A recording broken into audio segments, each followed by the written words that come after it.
The camera pans across a noisy high school cafeteria. Laughter, chatter, trays clattering, and the usual chaos of teenage life. But then, everything stops.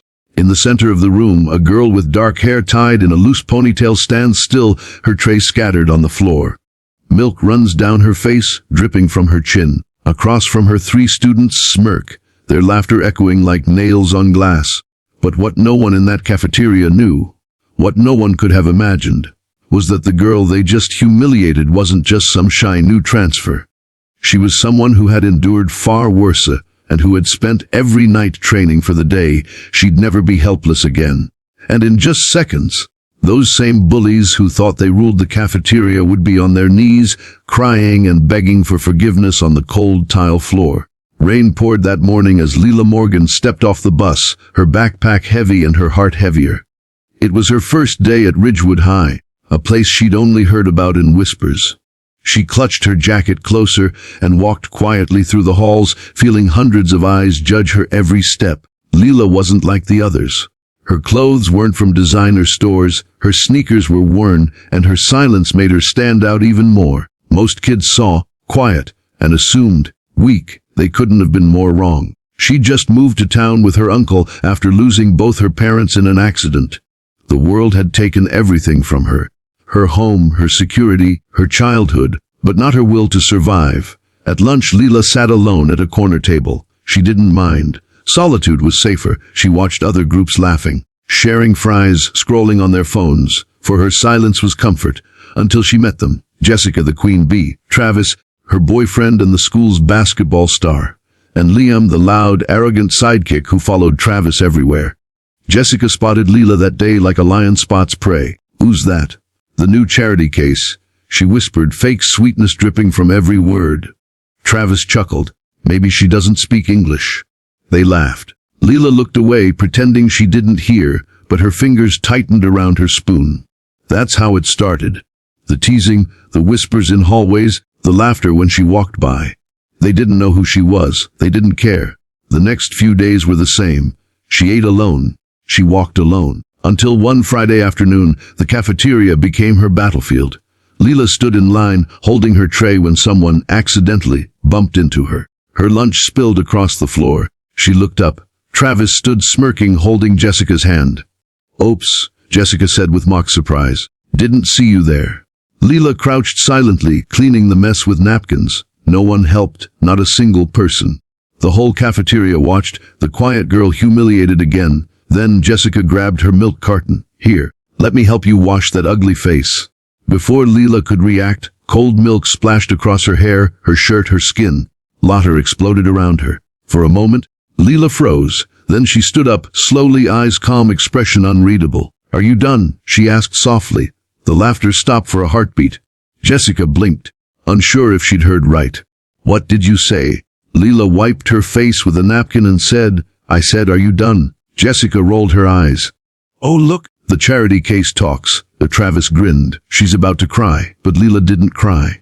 Instead, she placed her tray on the table beside her, and what happened next would burn into everyone's memory forever.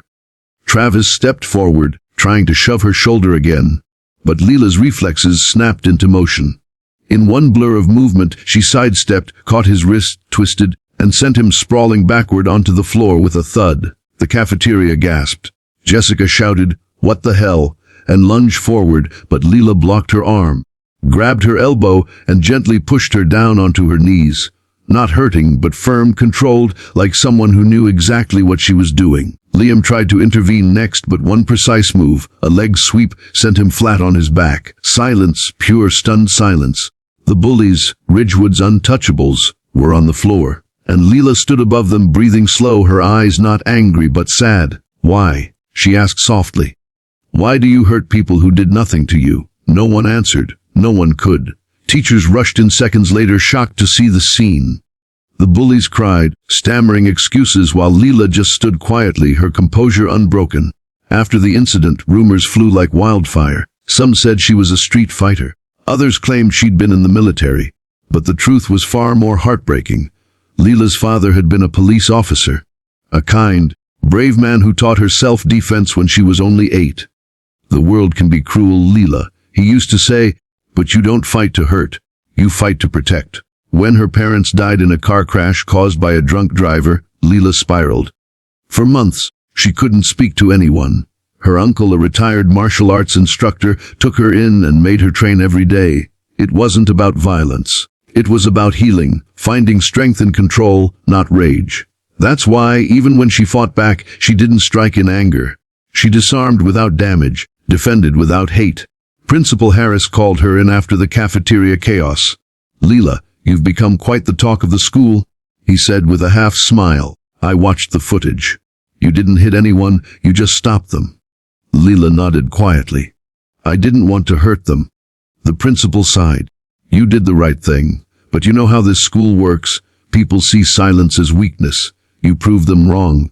A word spread. The bullies didn't just apologize, they started defending her. Travis began volunteering in anti-bullying programs. Jessica joined the self-defense club Lila started. Even Liam began eating lunch at her table, awkwardly but sincerely. And slowly the school changed. The next semester, Ridgewood introduced a new motto in the halls: "Strength is quiet, kindness is powerful." Lila never wanted fame or attention. She just wanted peace. But what she got instead was something far greater: respect. Months later, during a school assembly, Principal Harris invited her to speak. She hesitated at first, but finally took the stage.